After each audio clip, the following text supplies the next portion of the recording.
Well, good Sunday evening, everyone. This is Material Issues. It's episode number 251, if you can believe that. I'm Mark Hershberger of Pop Detective Records. I'm over here in sunny South Jersey, just outside of Philadelphia on the East Coast. They say it's the best coast, but it doesn't rhyme with West Coast. That's where my co-host, Mr. David Bash, is. He's president of the International Pop Overthrow Music Festival. He's got a festival coming up this weekend. He's going to tell us all about it. David, good late afternoon to you. And good early evening to you, Mark. Yeah, the weather here is beautiful. It's about 71 or 2 degrees right now. It was supposed to rain, but didn't. The skies are sunny and bright. Yes, we do. We have International Pop Overthrow, parenthetically IPO, Chicago, starting on Friday at our favorite venue in Chicago, Montrose Saloon. I think this will be our 5th year at Montrose, and we're always honored to come back there. Big shout out to Eric and Catherine Cheel, who co-own the club. They're always very nice to me. They let me stay at their home during the course of the festival, and the venue. Eric's a musician as well. In fact, he's playing in a couple of bands at the festival, and he, the other musicians really like him because he knows how to treat them. Right. Some people who own clubs, they, and I wouldn't necessarily be the best club owner because I'm not a musician. Hey, Starman, good to see you. See you. And they're just certain, there are certain nuances to running a club, which I don't, even though I've been doing this festival for a long time as a non-musician, I still haven't quite absorbed everything, but musicians know what other musicians want and need. So he's really good. And then of course we have the Europe festivals coming up. Hey, Tim, great to see you as always. We've got Liverpool coming up at the end of May. That'll be our 22nd year there. Yep. Then we've got Stockholm, June 6th and 7th at Encore. It'll be our 3rd year there. And then our 1st year ever in Glasgow. June 11th through 13th at the Hug and Pint. And in between, Rena and I will be going to Milan, in between Liverpool and Stockholm, I believe that is. And then, or is it? It's one of those 2 breaks. She has it all set up. And then, after Glasgow, we go up to Inverness. She wants to see the Loch Ness Monster. So very good. Yeah. I don't think that's gonna happen, but she'll still enjoy it. That's good. I'll sneak up and throw a rock in the lake right when you're looking at it and say, "What was that?" Yeah, you definitely should. That'll be great. Oh, maybe Rena will come and say hello. Right now, she's working as usual. Trying to think of. I didn't want to bring this in because I'm afraid. I really like to show it, but I'm afraid I'm going to drop it and wreck it. One of my holy grail albums. I picked up, got it on Thursday. It's an Australian band from the 60s called the Twilights, and they had a bunch of hits over there. Really good, really good 60s pop. Then they got a little more psychedelic pop on their 2nd album, and that's a really rare record, especially in good shape. And I happened to get one, and the best thing about it is when you open up the cover, there's a really beautiful pop-up. That looks like it's something from 15th century UK. I don't know if it is. Wow. But it's it definitely has sort of a Renaissance theme to it, and it's absolutely beautiful. And so I was so thrilled. Oh, nice. Oh yeah, wow. I gotta say, for those who are watching, the guy, Starman, is only 24.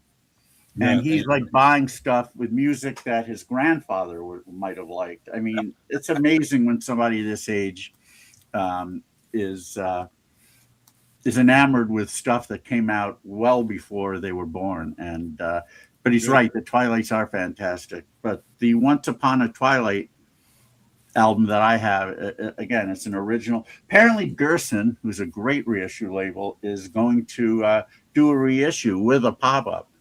I hope that doesn't send the value of my original spiraling, but it might enhance it. That's the thing. And I mean, we have a guest, so I don't go into this, but I mean, with record collecting, it's really weird. Sometimes reissues absolutely demolish the value of an original album, and sometimes they enhance it. Yeah. It's and I don't know if there's a rhyme or reason. Maybe if I looked into it more deeply, did a micro analysis on it, I would find out. But hopefully in this case, it enhances the value, or at least keeps it where it is. I didn't buy it to sell it. But then again, I don't want it to go into the tank either. I spent a decent amount of money on this. Right. Anyway, that's for another time. But right now, we're thrilled to have a guest, somebody who I have seen on television since I was a little boy. I'm going to say probably the first time I saw her was on the iconic Star Trek episode, And the Children Shall Lead. She was one of the children. And I love the way Spock related to the kids. That was always cool. Then I saw her, and so did a million other people, on the Brady Bunch episode where Jan wore the black wig. She thought she wasn't. She thought she was invisible, and she got the idea that she should change her hair. So she went out and got a black wig and went to her friend Lucy Winter's party, and our guest played Lucy Winter, and she did not get the response from that wig that she hoped for. Let's put it that way.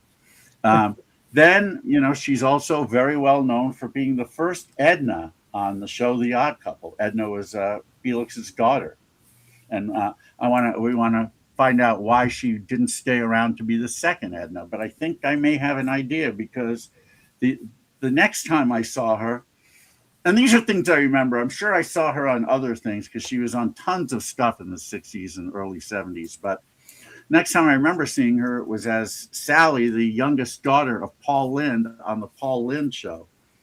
Awesome. And she, Paul Lynde, I was really hoping that show would last longer, and we're gonna ask our guest about this, but I didn't think the writers really knew how to write for him. But they did have great foils. One of them was the son-in-law, the older daughter's husband, Howard, who he couldn't stand. Right. And then Sally, his daughter, was kind of a rebellious teenager, and that frustrated him as well. So, you watch these shows to see Paul Lynde do a slow burn, and he definitely has some opportunity. But overall, I don't think the writing was right for him. But anyway, and she did a bunch more stuff. Then she became a nurse, which is very near and dear to my heart, because my mom, who had been a nurse before she married my dad, later in life she went back and did nursing again.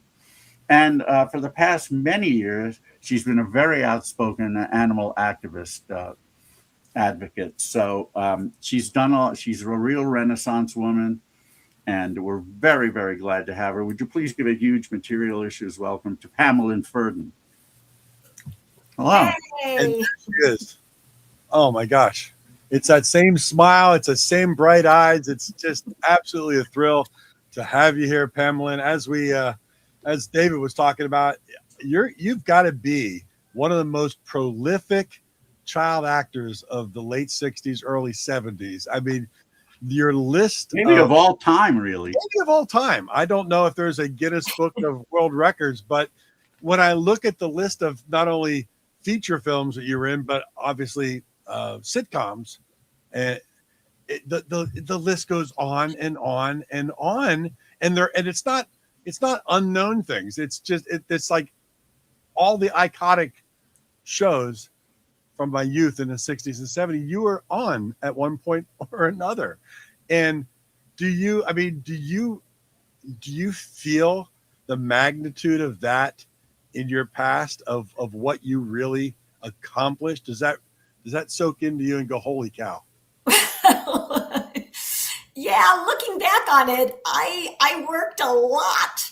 And, I was the busiest child actor in 2 years of the 70s. I think it was 70 through 72. And then in 73 and 74, I was the busiest of any actor, even adults. Whoa. So I was going and blowing, I'll tell you. I was popping from one set and one experience to another, and then another. And, I just didn't realize at the time. I mean, obviously, I didn't realize that I was creating such a vast amount of,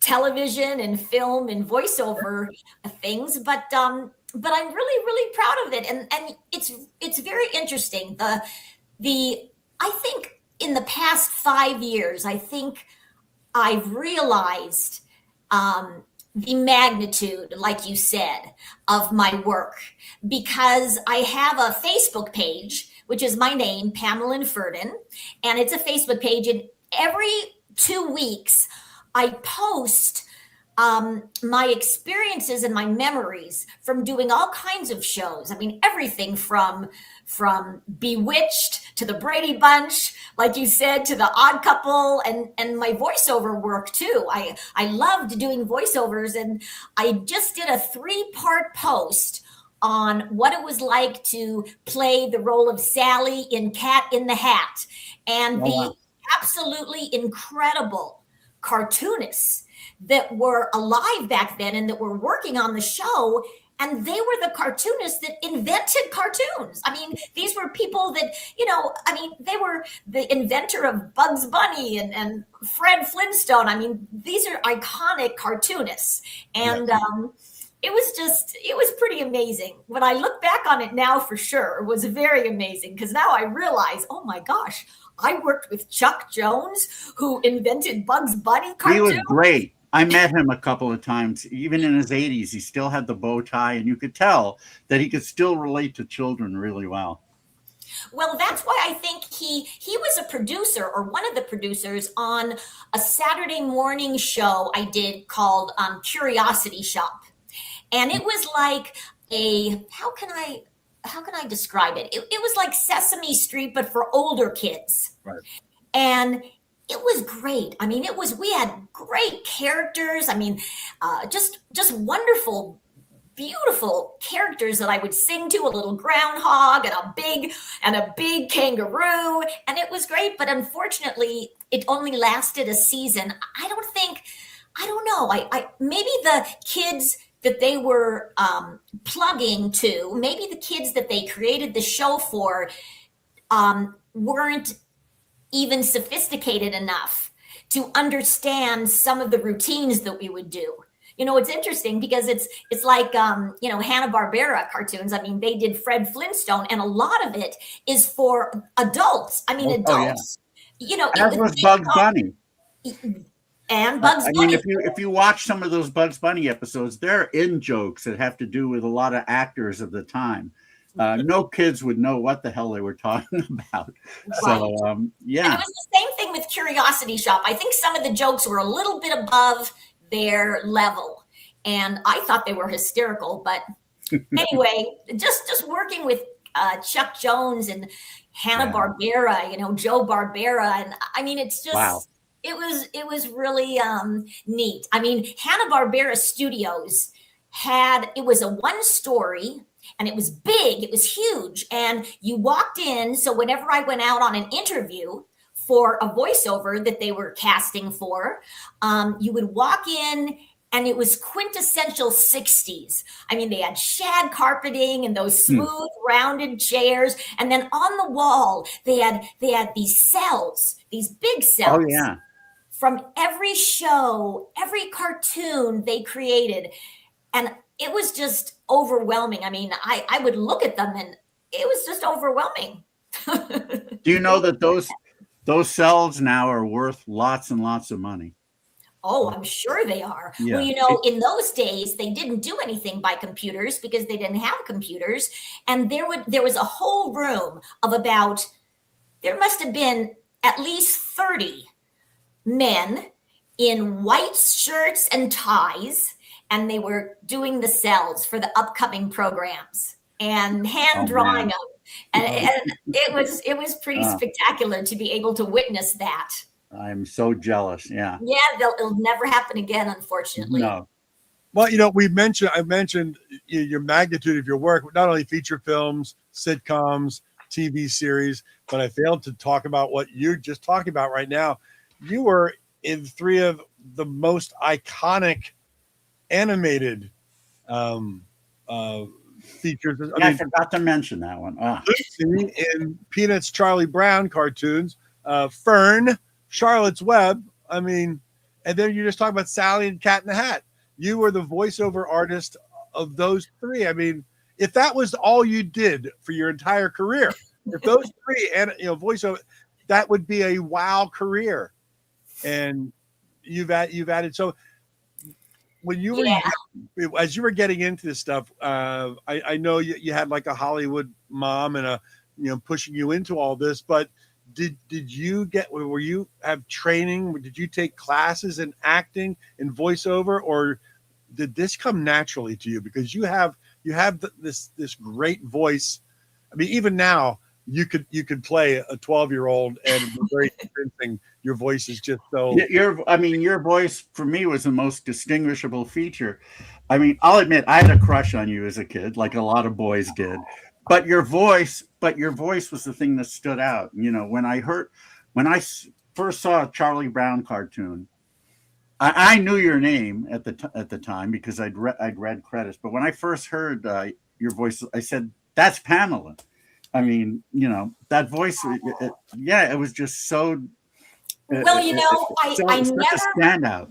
I never took acting classes because I started so young that I think I was taught from the age of 3 to be on a set and to interact with adults and to say my lines like the director wanted me to say them, and to add my own personality and to stop on the right mark and look the right direction. It took a long time because when I was 3, I didn't know anything about filming or a set. So I think I finally got really kind of in my own vibe by the time I was probably around 11 or 12.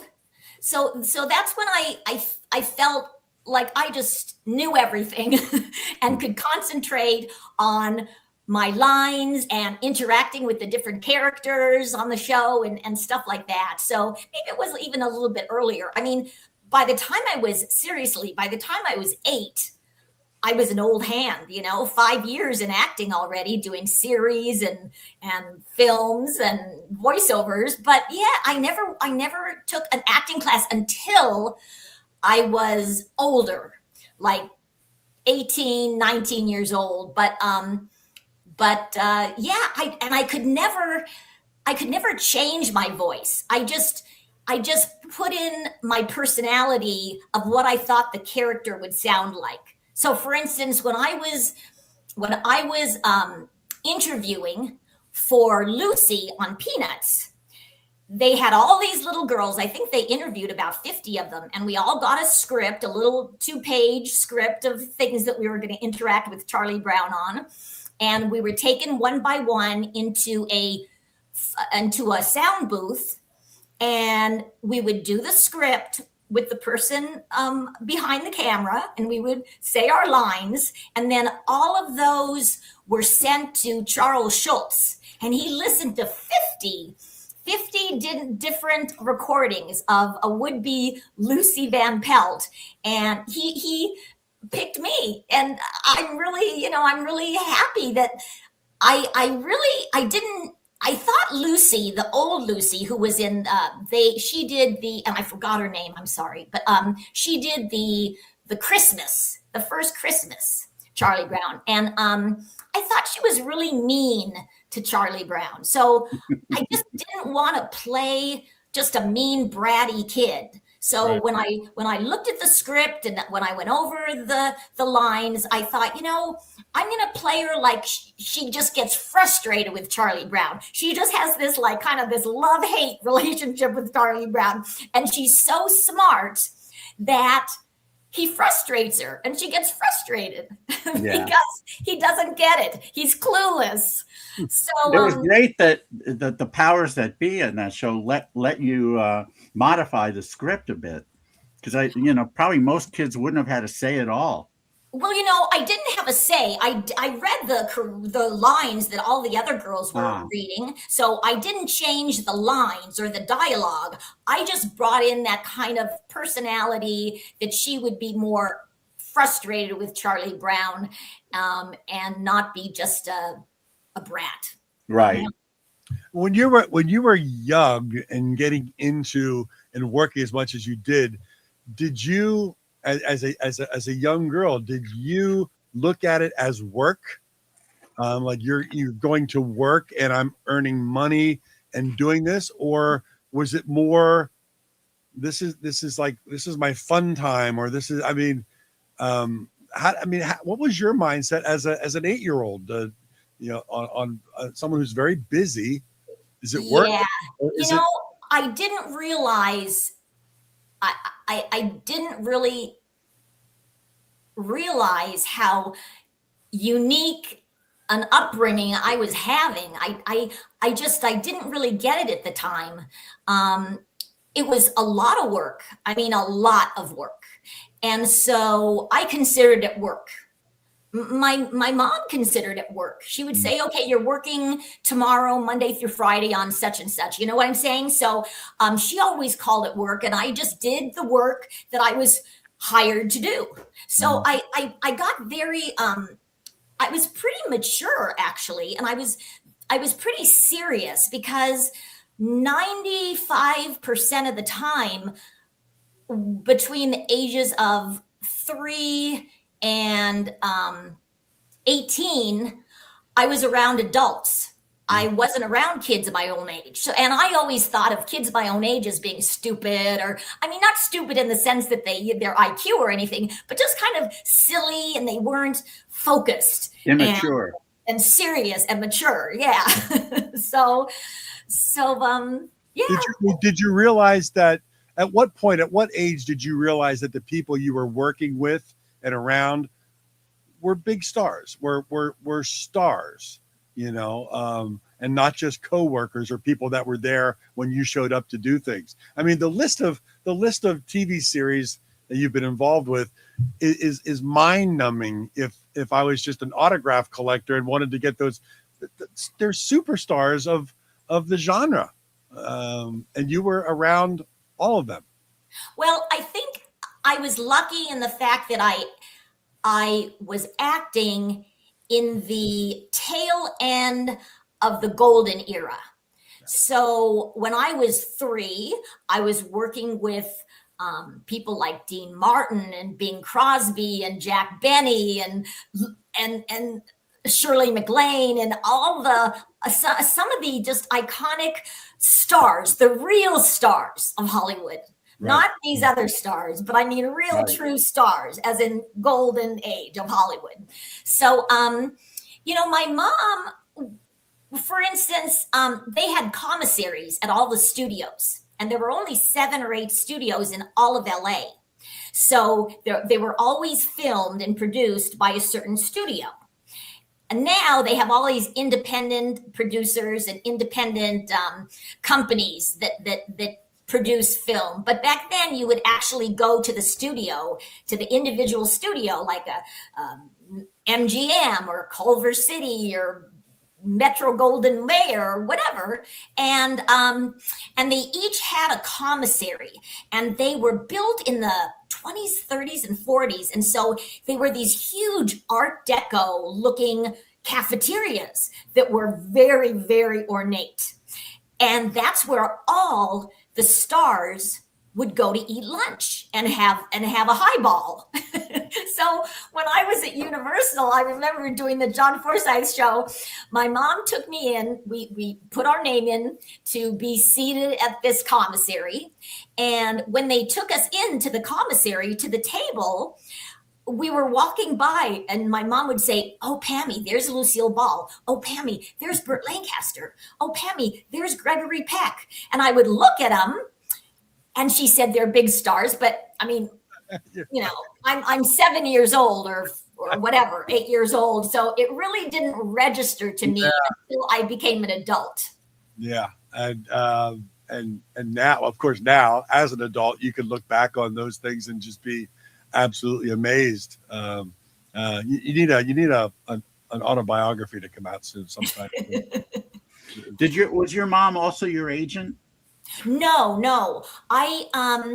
You really had to, if you were an agent in those days, I don't know about now, but I guess it's the same. But back then, they had agents specifically for children.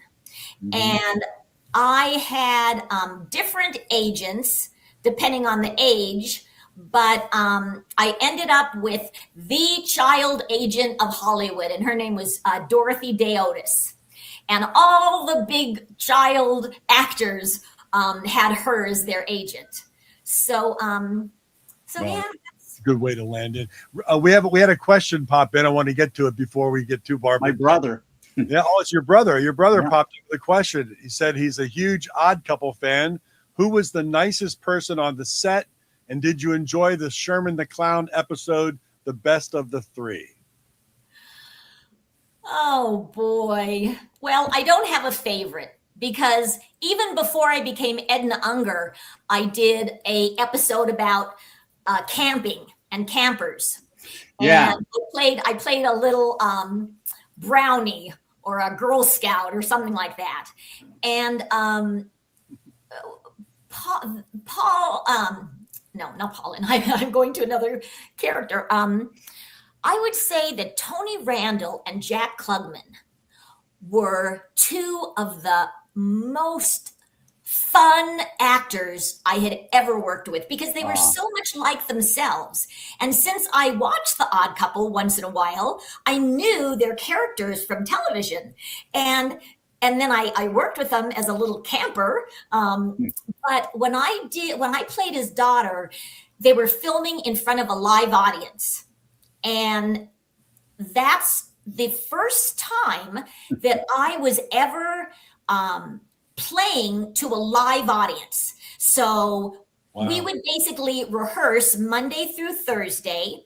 And then Friday, we do the dress rehearsal. And then that night, an audience was brought in.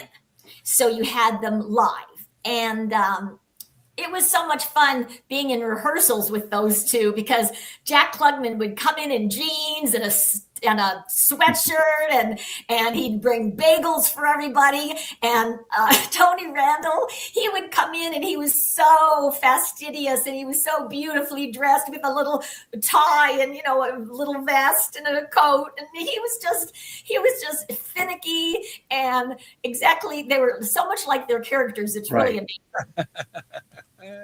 Oh my now, God. You didn't stay, Edna. Another actress took the role. Was that because of the Paul Lynde show, or was it some other reason? Yeah. And I didn't want to leave because I loved doing The Odd Couple. I mean, I was having so much fun, but I was only on maybe once or twice a season. Mm-hmm. And so when I was hired, I went out for the Paul Lynde show and they hired me and they wanted me for 26 out of 26 episodes. So unfortunately, my parents just said, well, you know, you'll be in more episodes if you do the Paul Lynde show. But I remember begging them saying, I don't care. I just want to be in the few episodes I can with Tony Randall because he really became like my father. I mean, we just connected in a way that I honestly felt like I was a special child of his and we got along great. Have you ever seen the movie wonderful. The Seven Faces of Dr. Lowe, his movie where he played the 7 different characters in the circus? Who? Tony Randall, yeah. Tony Randall, his movie, 7 Faces of Dr. Lowe, one of my all-time favorite movies. And if you haven't seen it, it's from 1964, I guess.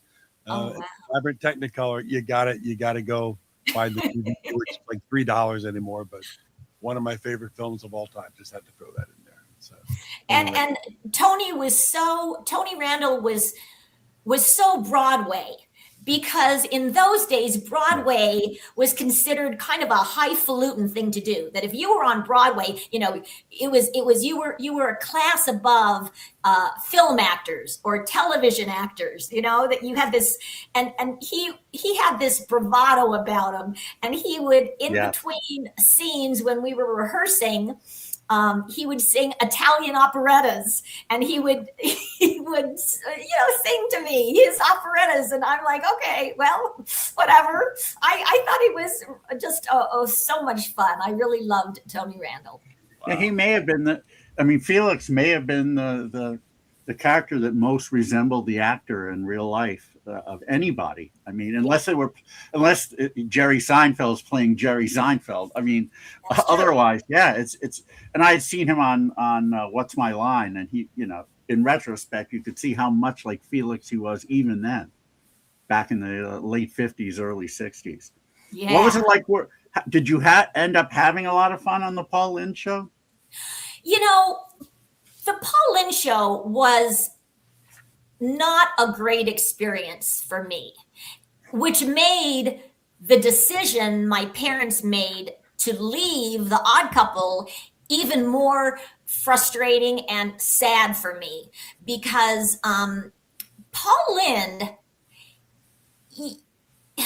it's hard to explain. I think Paul Lynde was at a stage in his life where he wanted to come out. Yes. He wanted to be, he wanted to just come out. He didn't want to hide his sexuality anymore. And the show, basically, the Paul Lynde show, had him as this conservative lawyer who was a father, married to this woman, and he had 2 daughters. And so I think they were trying, I think one of the reasons that the Paul Lynde, well, there's several reasons, but one of the reasons it didn't last beyond a season was because they were trying to copy what is that show? Family, All in the Family. Oh, yes. All in the Family was a huge hit the year before. And so a lot of producers wanted to recreate All in the Family. And so they did kind of make it, Paul Lynde hated his liberal son-in-law, and his daughters were hippies, and I was just going through a bratty phase, and so he, the one-liners, I mean, he said his one-liners so great and they were so funny, but I just don't think it worked. It didn't. I mean, I don't really think they knew how to write for him in total. He did have some good one-liners, but yeah, I mean, him playing a conservative, it just didn't. It was hard for him to pull it off because, as you said, that wasn't who he was. And as good an actor as he was, it had to be frustrated. And even on an unconscious level, it probably translated into his character just a bit. What happened on the show when we were filming the show? In those days, they had a telephone, an old-fashioned telephone on the sets, where people could call directly to the set. And so we were rehearsing the Paul Lynde show.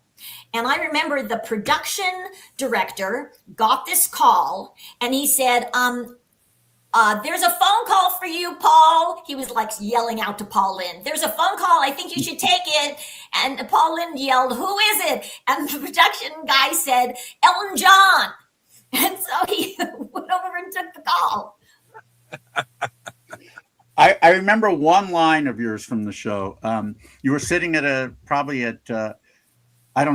table, and you had a book, and Paul Lynde asked, his character asked, what are you reading? And you said, The Naked Ape. And you said it in a way, even then I realized it was like a friendly defiance. Like, Dad, I know you don't like that I'm reading this, but I'm reading it.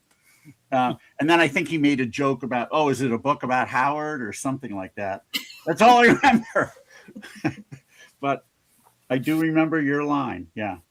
Well, as our show material issues, David is involved with International Pop Overthrow Music Festival all over the world. I run a record label, Pop Detective Records. So we have a lot of guests that are music related on our show here. So we have to ask, or I'm very curious, What was it like on your appearance on the Monkees? Were you a Monkees fan? Were you a fangirl? Were you Monkees, or was that again a job that you did? You went in, you did it, and you're out. Well, I was pretty young. I was little, Yeah. and I didn't have the time, literally, because I was working so much. I didn't have the time to watch a lot of television shows, and so I don't think I saw the Monkees probably less than 5 times before I did the show. So when I was on the set, again, my mom said, "Those are the Monkees." And I remembered my older sisters. I had 2 older sisters, and they were really into all that stuff. So when they found out, my 2 older sisters, that I was doing a Monkees, they freaked out. They were so happy. They couldn't believe it. So I was kind of, I listen, they were great. I liked them. But, I also ran into, if you can believe it, the Rolling Stones at CBS studio. And I was filming, I don't know if it was the Jack Benny show or the Red Skelton show. I forgot. But I was walking afterwards. My mom and I were walking to the car, and she said, "Oh, look at those long-haired hippies. They're the Rolling Stones." So I looked at their long hair and I thought, I really like their long hair. So we kind of came together when we were walking to my car, and I said, "I like your hair." And they said, "Well, I like your ringlets," because I had pigtails at the time. That's right. And they said, "I like your ringlets." And so my mom told, again, my older sisters when we got home that Mick Jagger said that I had pretty ringlets, but she still thought they were long-haired hippies. Now, did you say you did the Red Skelton show? Yeah, I did the Jack Benny show, the Red Skelton show, and the Danny Kaye show. Oh my God, I was such a fan of Red Skelton when I was little. Please tell me he was a wonderful human being, because I've read books on him, and he seems like he had a big heart. I was such a huge fan of Red Skelton. I love it. Well, I mean, Jack Benny. I think Jack Benny was my favorite. He was the friendliest of all of them. I'm thinking, Bing Crosby, Red Skelton, Danny Kaye, they were all nice, but Jack Benny he was just really a sweetheart. Wow. And I assume not nearly as stingy as his characters were. I don't know. He never spent any money on me. So I don't know. Here's something I've wanted to ask a child actor for a long time. When you're busy on the set, you don't have time to be in school, so you have to have tutors on set. Do you think, were the tutors as good or even better than a lot of the high school teachers? Like once you got to high school, and I know you did go for a while, did you find that your education was at the same level as those of your peers? No, not at all. They were called welfare workers, and they were supposed to be there in those days to teach the kids and then protect them. They weren't allowing anybody to put us in a dangerous situation. So that's kind of what they were for. And it was, number one, it was very difficult. I should have, and again, I wish my parents sent me to Hollywood school, because Hollywood professional school was where all the acting kids went. And I begged my parents to let me go, but they thought that I would get corrupted or something by, child actors or something. And so they made me go to a normal school. But unfortunately, the teachers at the elementary and junior high and high school, they weren't prepared to, when I left for 2 weeks, or when I was gone for a day, or when I was gone for 3 days, they didn't know how to prepare any type of teaching material for me. And so I would leave, and then I'd come back, and of course the kids would be a week or 2 or 3 or 4 ahead of me, because I wasn't learning that. And that's what the Hollywood professional school was known for, is that they knew how to give these work lists, these homework lists of things to do, because they had the kids going in and out all the time. But the teachers in a regular school, they didn't get it at all. Yeah, no, I get that. Unfortunately, they couldn't adjust for you, with all the other students they had. So, yeah. Oh, that's a shame. But, you sound pretty articulate now. So you've obviously. Well, I think that's because I was working with adults my whole life. So and reading scripts and things like that when other kids were, finger painting or playing, what do you call that ball that goes around the pole? Tetherball. Yeah. Well, I've seen interviews with you, Pamelyn, and written interviews and whatnot. And you talk about the fact that you wish you could have had, in retrospect, you could have had a more normal school-like upbringing where you think you missed a lot of that. Does that weigh on you every once in a while, especially if you look at other people with children in school and you didn't?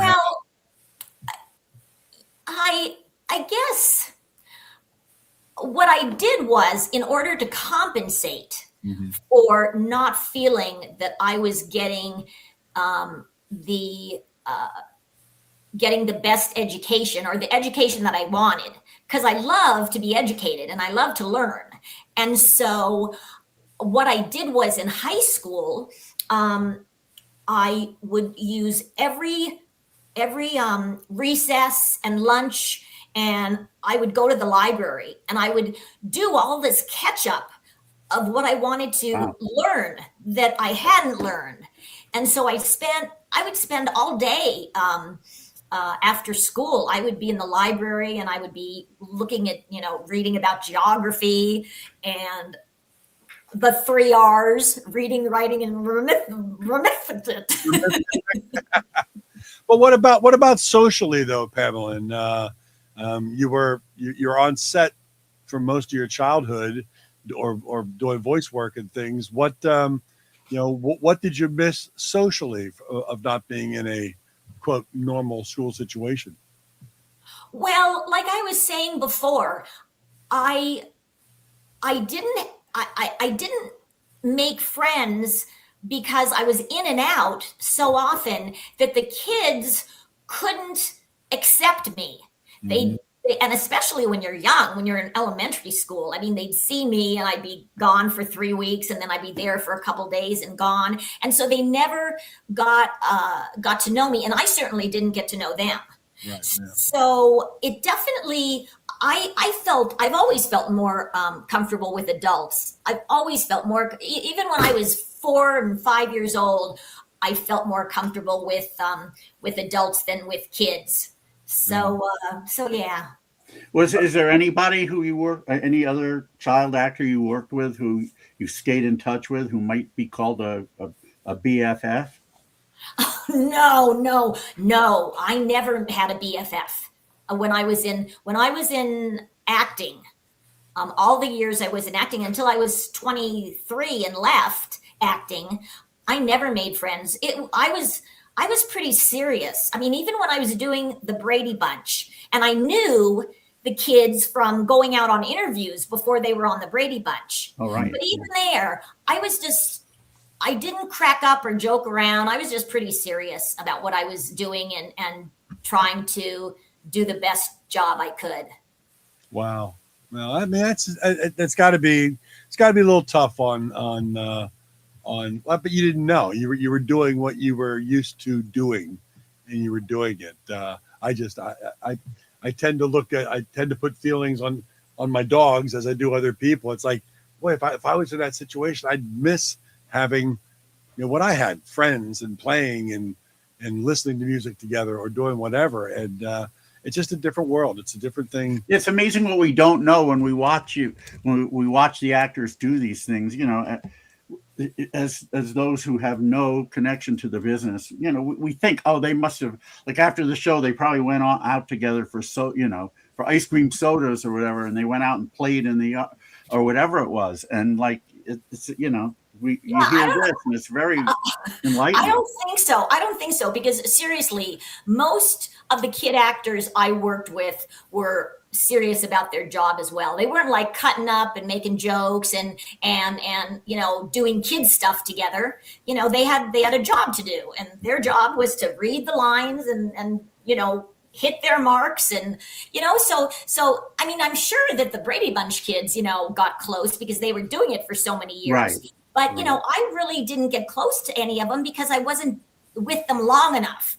I was just with them for 2 weeks or a week or something. Yeah. You hear, and this was very disconcerting to me, but when I saw Jay North on an episode of Phil Donahue back in the late 90s, and they were talking about his mom, who was like, the ultimate horror stage mom, and just how she neglected him, and all she cared about was the money he was bringing in, and wasn't worried about the fact that he wasn't being protected back in the 50s, and he went through a lot of hell. And Phil, so Jay goes through a litany of these things, and then Phil says, "So, where's your mom now?" And he says, as matter of factly as you can, "Oh, she's in hell." What a terrible thing. I mean, I'm hoping that your mom was a much more considerate and caring a mom than his. Well, I don't know Jay North's story too much, but my mother was certainly the biggest Hollywood mother in the business. I mean, everybody was afraid of my mother. Oh.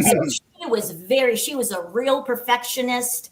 She was, I mean, it's interesting because I just read something about Judy Garland, and her mother was a real perfectionist and just would be very, hard on her. And I'm like, oh, hey, Judy Garland and I have the same experiences. So your mom was tough on you. She pushed you pretty hard. Oh yeah. Because remember, when I got in the business, I was 3. I was 3 years old. I was afraid to go into the casting room alone. You would go out on an interview, and all the little 3-year-olds would be there with their parents, and they would call in individual kids to go into this room, close the door. They weren't with their mothers. They didn't, and they're asking you to read certain lines and talk to them. And, no, at the beginning, I did not want to go into that room. I was not into being involved at all. But after a while, I just got used to it. Did you have? I don't want to catch a sensitive side of things, but did you have a dad around? Did you have a dad around that was involved at all, or was your mom? Yeah, but my dad was kind of like a mother of the family, because I had 2 older sisters. And so my dad would, be taking them to school and picking them up and doing things with my 2 older sisters. But I didn't really see him that much. I mean, honestly, I really didn't. I mean, sure, there were times when, he would push me in the swing and we would put up the lights for Christmas together. And I loved my dad. I mean, he was wonderful, but I just didn't interact with them all that much. Were you, well, can I ask, were you, this just gets into some fascination with child stars in the 60s and whatnot. Were you the breadwinner of the family, or was your dad working?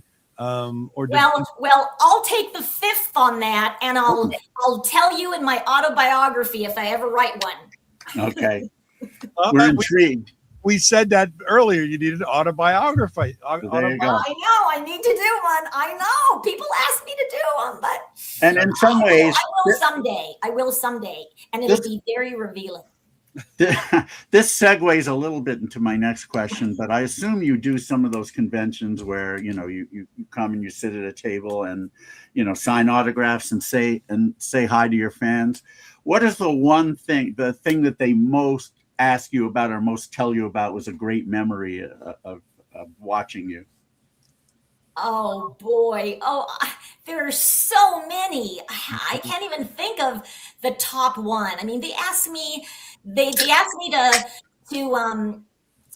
tell them about how it was like working with Clint Eastwood in The Beguiled, and they'll ask me what it was like working on the Brady Bunch, and they'll ask me the voice of Lucy and to say good grief and all kinds of things like that. And in fact, it's so funny because I just started doing shows again, celebrity shows. Yeah. So I did the first one that I've done in like 6 years in New Jersey, actually. New Jersey. Yeah. Yeah. What exit? It's called Chiller, and it's in what is that? It's about 20 minutes from Newark. Were you about to say Rivington? Parsippany. Oh, great. Okay, yeah, there you go. All right. And it's not this coming weekend, but it's the next weekend. So so my agent who called me about the show and got me in, Stuart, he made a banner that's so cool, and so he's going to put it behind me at the show, and he made a great banner. So I'm looking forward to that. And then I'm actually doing another one in June 29th, and it's in upper state New York because it's Star Trek tours. Oh yeah.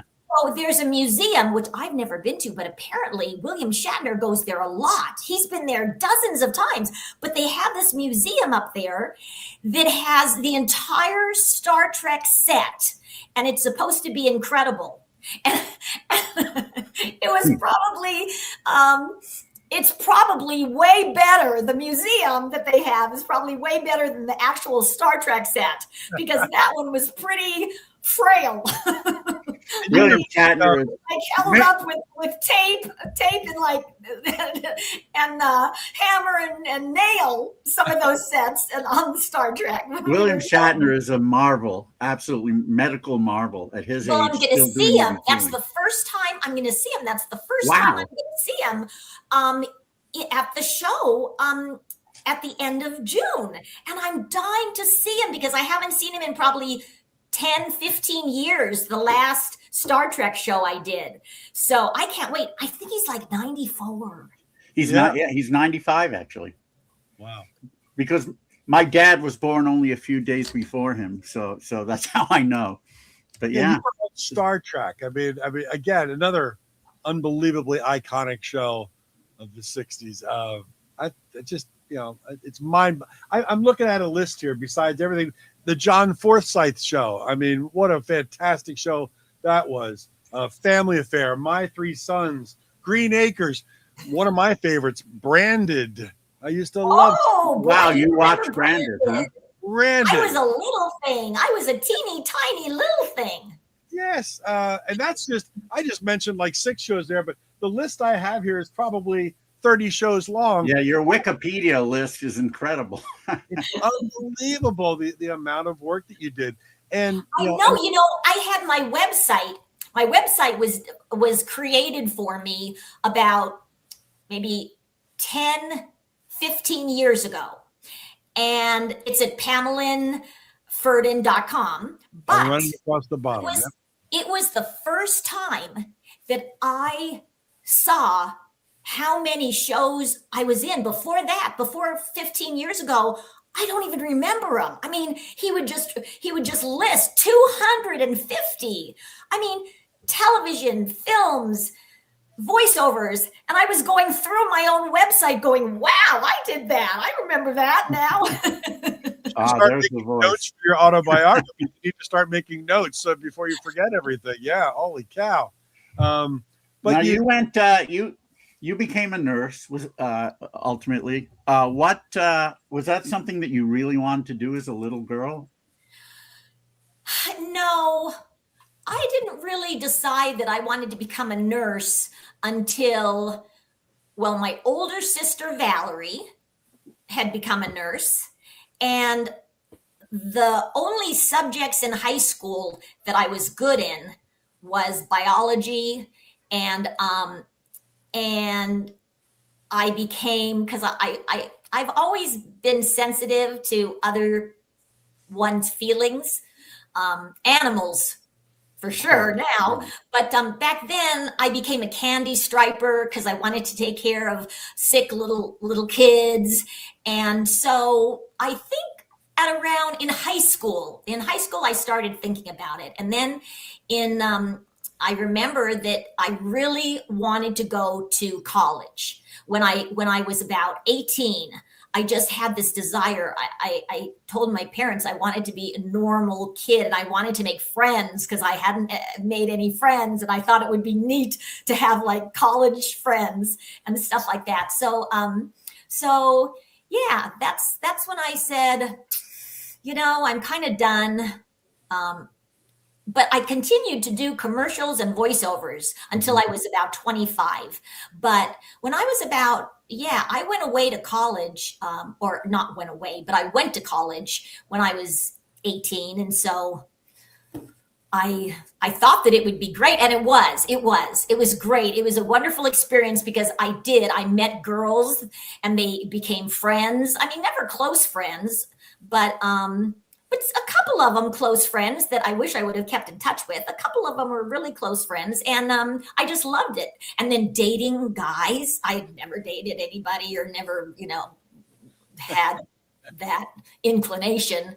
And so, college was going from having such a unique childhood at 18, going into college for the first time. It was quite overwhelming. It was overwhelming. Were you recognized for everything you had done at that point by a lot of college, kids or professors? Yeah, but at that time, it was more of an annoyance to me than anything. I just wanted to have friends and go to dances and do that kind of stuff. And so, yeah. Yeah, it's got to be a little tough, as you said, dating and doing some of that stuff first time because, is this guy interested in me just for me, or does he know who I am and he's interested in me because of that? I think that could be a tough toss up as well for somebody who's in the public eye, so to speak. That's interesting. That does occur with other actors. Mm-hmm. I've read about, but I never thought that. I always thought if they like me, they just like me for me. Well, I mean, I'm sure what you did was part of who you are. So even if they liked you in part because of what you've done, I mean, that makes you a more impressive person. So, but still, I think when you're that young, they didn't really want to say anything. They kind of like they looked at me from afar and said, "Wow, that's the girl," and that happened a lot. That they would say, "That's the girl on the TV" or whatever, but they really wouldn't come up all the time and say, "Hey, were you that girl on this and that?" Right. So, and I would have been annoyed at that time. Now I'm not, because as an adult, when you get older and you reflect, and now I'm just thrilled that people remember me. So it just makes my whole day. Aww, so that's great. Well, we're thrilled. I mean, I told you how thrilled I was that David said I've got Pamelyn Ferdin coming on the show. And I was like, oh, this is fantastic. This made everything for me. And I do we talked briefly before the show started. I wanted to also mention your animal activism and how important that is to you. What got you into animal rights and being so passionate about that? What was the kicker that really said, I gotta help, I gotta do something? Well, I always loved animals, and I always just felt more comfortable around animals than I did with my own age, my friends my own age. And I always I empathized with them. I just empathized with the animals. And so when was it? I forgot the year, but I did Charlotte's Web. Right. I think it was maybe 72. Says 73 here on Wikipedia. Okay. Okay. So 72, 73. And the script just really, I felt a kinship with Fern and the character of Fern, and the fact that her dad was going to kill the runt of the litter of the piglets. And so I screamed at him. I said, "Daddy, Daddy, don't." And then my famous line was, "If I had been born a runt, would you have killed me?" Yeah. Yes. And it just hit me that I was the runt of my family and nobody killed me. And so they shouldn't be killing a pig. Makes And sense. then, of course, it just went on. And after that, I did Lassie, and I got to work with Lassie, who was a working dog. And I think I empathized with Lassie, that really Lassie couldn't have the life of a normal dog, because he too, and it was a he, not a she, but Right. he had to do things just like me. He had to meet, stop at his mark. He had to look someplace. I mean, it was just unbelievable. And so I think I realized that animals have feelings and emotions that humans are clueless to. I mean, even things like an octopus. Octopuses make these little gardens, and they take shells and they make little gardens for them, and they think they're pretty, and they'll slide shells and other debris over. And I mean, people just don't understand. And so I think that's when I became more and more of an animal advocate. And then, of course, I became vegan, because you can't really love animals without being vegan, because you're eating them. Right. Then I did protests. So, like, for instance, I did a lot of circus protests, because again, they're hitting and striking with these bull hooks, the elephants, to do these stupid tricks. And I mean, I just could never understand. Do people actually sit back? They just sit back and laugh. Ha, ha, ha. Seeing this elephant of a caricature of their natural selves, where they should be roaming, 60 miles a day. And I think a lot of it is that people just don't think that way. They just don't see that. And I saw it. So I think 70% of the population doesn't think. That's About anything, right? anything. They just don't think. And I get so frustrated with about 7 out of 10 people I meet. You're not included in that, Pamela. oh, thank you. Jeez. I'm just saying, no, I know. No. Pamelyn, did you ever have to break into a laboratory to get animals that you knew were being abused? No, I never did. But the actress on Baywatch, she just got arrested for doing that. Beagles. They use beagles in vivisection. They cut them and they inject them with poisons. And do you know why beagles are the most common animal in a lab? The most common dog, I should say. The most common dog used in laboratory experiences is because apparently, and I don't know if this is true, but apparently they have a more of a chill, kind of a chill personality, that literally when the vivisector is cutting them, they'll look up at the vivisector, and if they're not completely out, they'll try and lick the hand of the vivisector. Yeah, you hear that about dogs all the time. Yeah. Wow. My heart just broke. Being dogs. I love. Oh yeah. Dogs. I mean, I worked with a lot of dogs when I was in the business, and I worked with a lot of animals in the business. I'm sure. Are you still actively in activism today? Yeah, well, I post on my Facebook. I post things every once in a while, because I really think it's important, but probably once every couple weeks or once every 3 weeks, I'll post an animal kind of a segment. I'll post on a certain animal and why we shouldn't be using them and abusing them and stuff like that. So I do my activism now on social media. Yeah. But in those days when I was out protesting, we didn't have social media like it is today. Right. So we would stand there with our signs, our protest signs, and leaflet cars going by and doing all that kind of stuff. And now I can just sit back and post. Yeah, social media, for better or worse, has been an amazing thing. And thank God for it.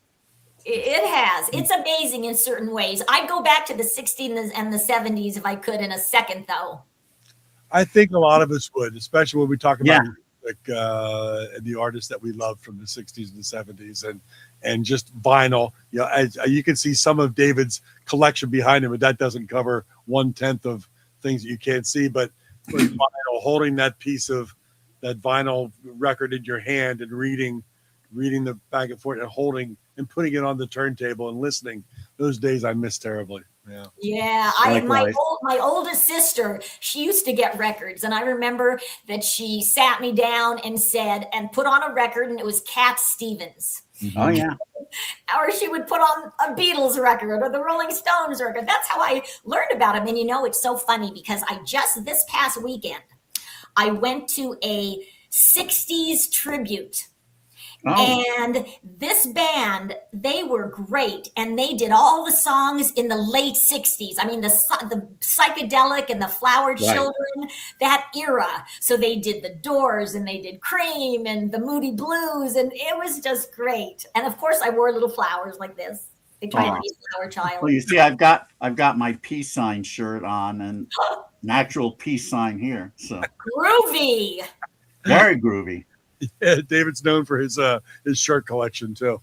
When you, one of the things that always annoys me is that when I watch some of the shows that are period pieces from those eras and other eras, that the vernacular is just not right.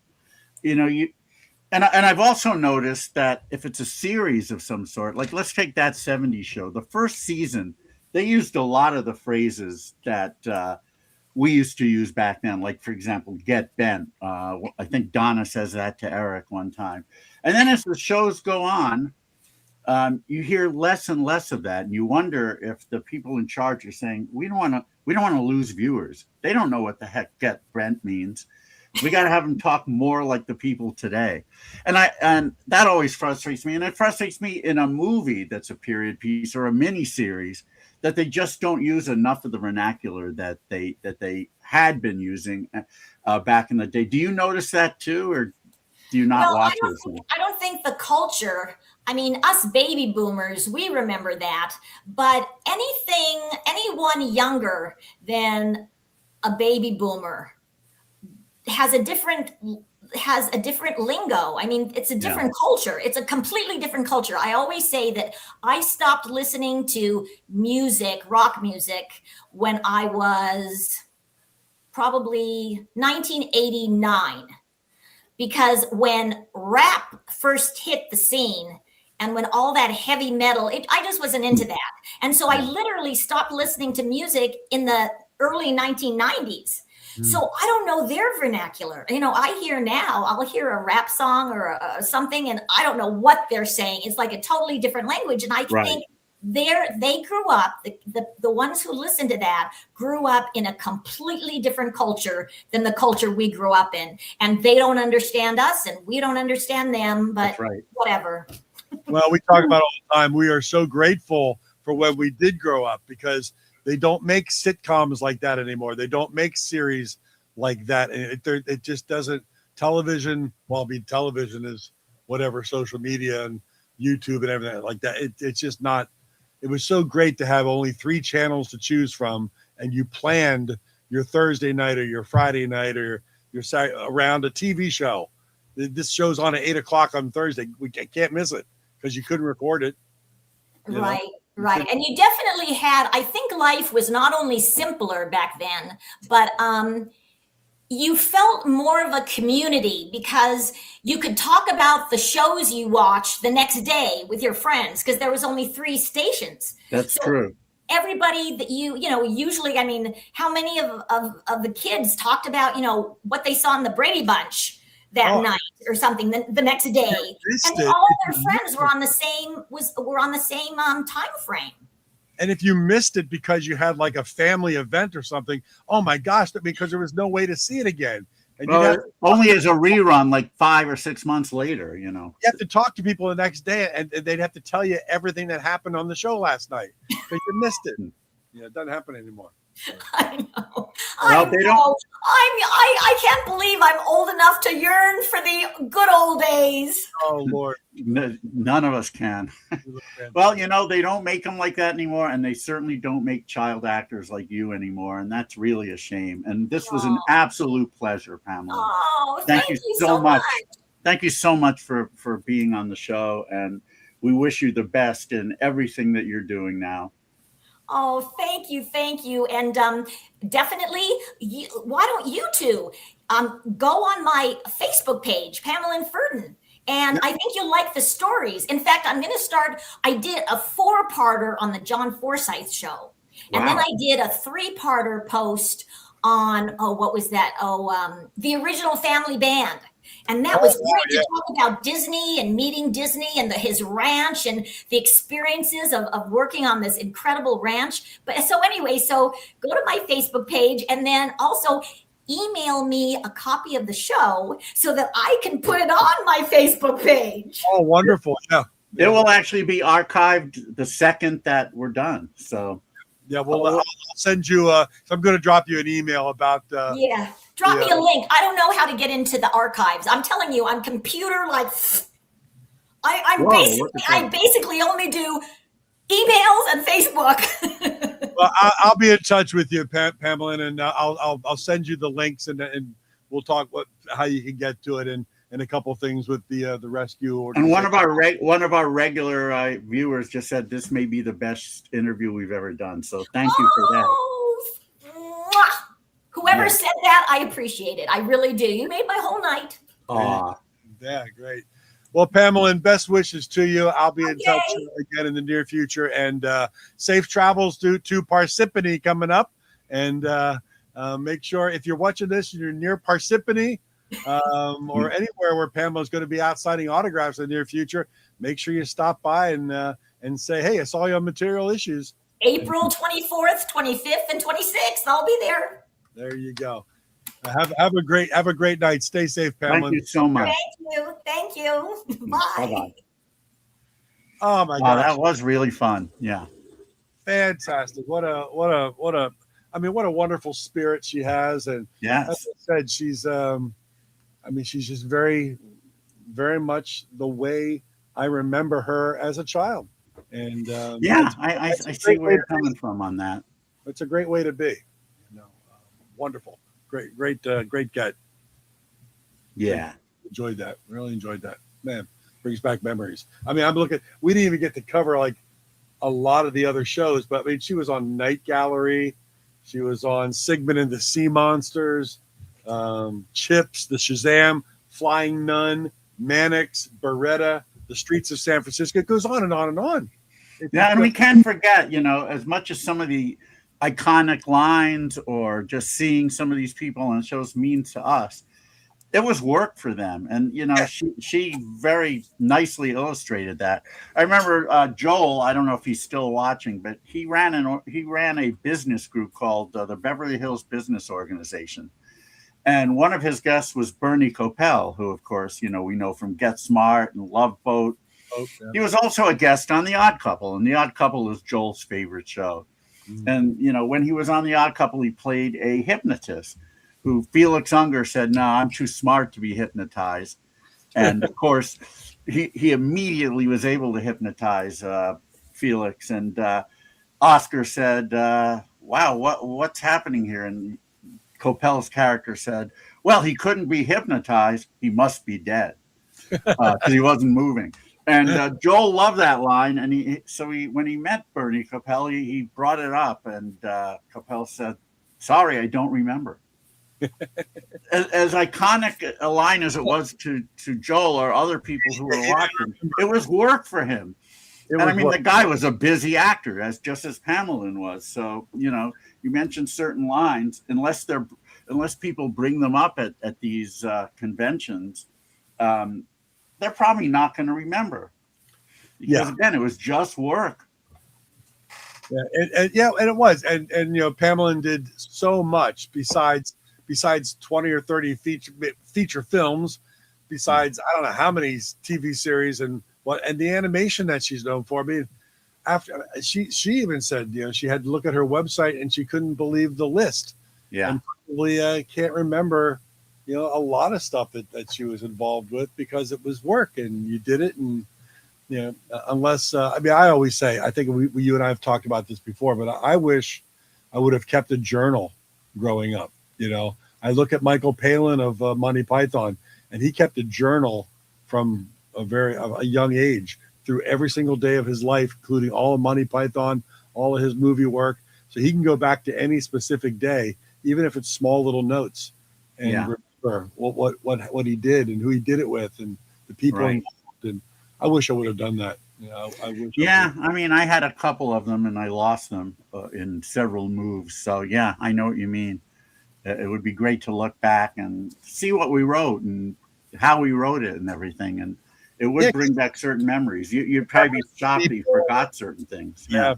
I would love to have done that. And I've told my daughters, you should do something like that because you'll wish you did down the road. A lot easier to do it now. It's a lot easier to type than it is to write. So yeah. It's great. Well, it's a great one. Great episode. It was. So we've got some cool stuff coming up as well. We're going to get back into the music industry. Yeah, indeed. For our next few. Coming up next week on April 19th, we have the great pop rock, power pop musician who, a lot of people would put in their power pop Hall of Fame. I know I would. Chris von Snydern. CVS, as he especially called himself that after the pharmacy became famous. So he's CVS as well. And, we know some of his amazing tunes, but you'll find that he's also, even though his tunes are very serious, he's a very funny guy. He used to crack when he played IPO, we'd be outside maybe between bands or after the show, and he would just regale us with amazing stories and we'd be cracking up. So I'm sure this is going to be a really fun interview. Coming up the next week. Oh, I should point out, and we will point out when I send out the message. Yeah. The next two on the 19th and 26th will be 2 hours later. And that's because of me and IPO and different things. But they're going to start at 7 o'clock Pacific, 10 o'clock Eastern. Look out for that. But again, we'll remind you. Late, the following week, and I'm sure this will be a lot of fun and enlightening as well, on the 26th of April, we'll have the co-owner of the great label Omnivore Records. That's right, our label here, Brad Rosenberger. And we're hoping also to get one of the other co-owners, multiple Grammy winner, actually, Cheryl Pawelski. So hopefully we have both of them, but we'll certainly have Brad at the very least. And, they'll talk about the label, and they have a few record store day things coming out. We showed one of them last week. I guess I brought it in the other room. Bob Brady and the Concords. 2 Degrees of Separation, Pamelyn Ferdin, Brady Bunch, Bob Brady. Only that's false because Bob Brady had nothing to do with the Brady Bunch. At least not that one. We'll be talking about stuff like that and then the following week, you got us a really cool guest. No, we got a cool guest, and I might have hooked it up and got it, but you had lunch with him the other day, so I did. You've pretty much verified that he's going to be a cool guest. 80, 81, early 80s. I love this power pop oriented band called 4 out of 5 Doctors. Yeah, I've got to go get this. Go ahead, keep talking. Get it. But first of all, the name, I used to go to the local record store in Reading, Record Revolution, and I'd go A to Z, just flip it. That's how I loved spending a Saturday afternoon. And I came across their first album, and it's like a scientist looking at the molecules and whatnot. It was called 4 out of 5 Doctors, which at the time was a commercial that always 4 out of 5 doctors say this is this or that. So I loved the name, and I bought the first album, and it had a great song, Modern Man, on it. And they followed that up with the second album, Second Opinion, which was actually it's like a Siamese twin doctors on one body with 2 heads, masks on. It was hilarious cover, but Waiting for Roxanne was a great tune. and then they just kind of faded away. And I always wondered whatever happened to the guys at 4 out of 5 Doctors. So a few weeks ago, actually probably about maybe 6 weeks ago, I was looking around and I ran into contact for Cal Everett, who was one of the main singers and songwriters of the band. And I reached out, and he responded by saying, "Oh, what great timing, because I've got a upcoming brand new solo album coming out." And he sent it to David and I. I was blown away. I mean, this is 40 something years after those albums, and his voice never sounds better. It's better now than it was then. And you can't say that about anyone in their 70s, I don't think. So the new album is Weight of Early Promise. And you're going to love it. If you're a 4 out of 5 Doctors fan, if you're just a pop fan in general. I think I have a copy right here, actually. Look at this. I do. Yep, you got it in front of you. Good. Yeah. Weight of Early Promise and The Weight of Early Promise. Here's the back. He's got, actually kind of looks like Jason Faulkner in this picture. Yeah. Which is a good sign in and of itself. He told me, "Listen, Mark, do me a favor. I'm going to send you the album, and I want you to listen to it from start to finish without stop. Take the time and listen to it, because that's the way it was meant to be heard, like an album was originally. It's always first side, second side." And I did just what he asked, and again, I was blown away at how good this is. And I really have to agree. You're going to love it. You're going to love it. And he's going to be on the show. Yeah, and after having lunch with him, I saw what a cool, engaging guy he was. And I went on eBay and I found a promo copy of the first album. There you go. It's not white labeled, but it has the promo stamp on the back. But the really cool feature of it, and this is the way promos were back then, if you were lucky, not all of them, but if you found one, sometimes they had press releases and photos. And this one did. And there's Pal on the top. That's great. Yeah. That is awesome. Yeah, I love that kind of stuff. And fortunately, there was one of those on eBay, so I had to get it. But the odd thing about this, and I haven't really checked, but it has no spine. I mean, it has a spine, but there's no writing on it.